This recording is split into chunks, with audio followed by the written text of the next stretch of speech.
Berapa banyak orang yang sakit? Ada seorang wanita yang datang dari Jerman divonis oleh dokter kanker payudara. Semoga Allah selamatkan ibu-ibu dari situ.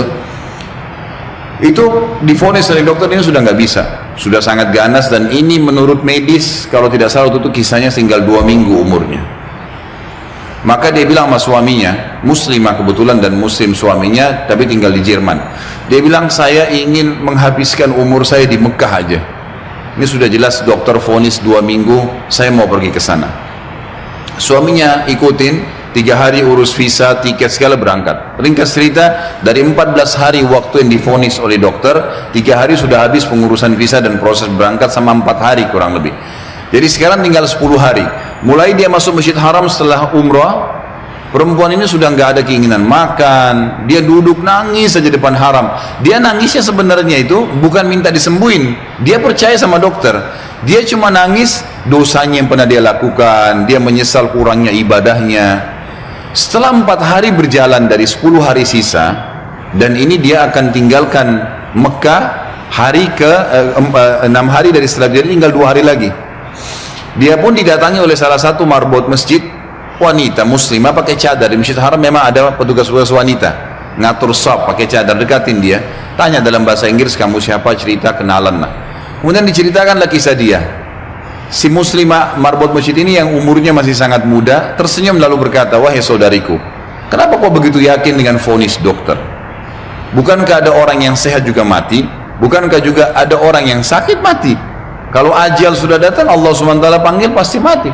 Kamu ikhtiar apapun tetap sama.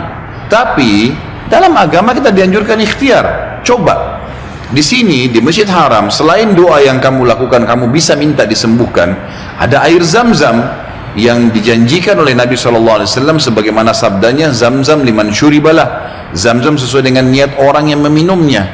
Kenapa kau tidak coba minum Zam-Zam itu, berdoa sama Allah? Kata perempuan ini, saya seperti baru dapat air segar yang sudah dari dalam keadaan saya luar biasa hausnya, bingungnya, nggak tahu harus ambil langkah apa.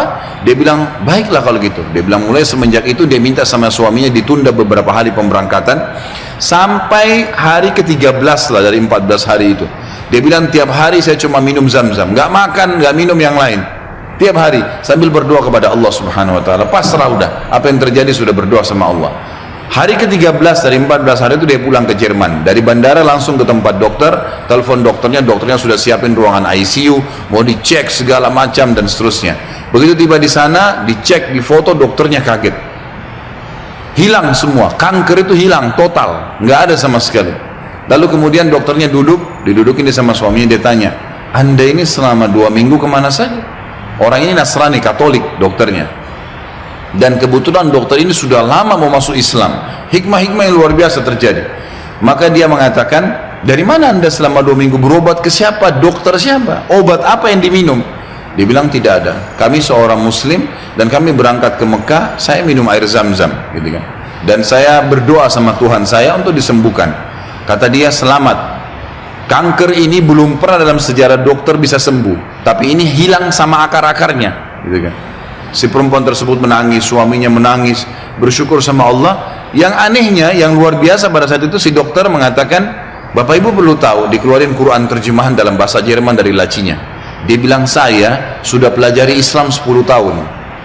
Saya ingin mencari sesuatu yang menyentuh hati saya supaya saya mau ngandut Islam. Tapi belum ada sesuatu yang berat. Tapi kejadian ini karena bidangnya dia tahu, dia spesialis kanker payudara. Dia mengatakan ini ya sudah cukup membuat saya syahadat.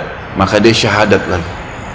Maka kita bisa lihat bagaimana keyakinan yang sedang kita bahas ini bukan main-main. Ini cuma contoh sebagian kecil ya. Terlalu banyak contoh yang seperti ini, terlalu banyak keajaiban-keajaiban yang luar biasa. Mudah-mudahan pada saat terlintas kisah apa saya akan sebutkan nanti. Tapi seperti itulah ya yang bagian kecil daripada rububiyah yang sedang kita bahas. Ummi kam ahwaha ashtaqu li mar'aha wa ahinnu li alqaha wa uqabbilu yumnaha.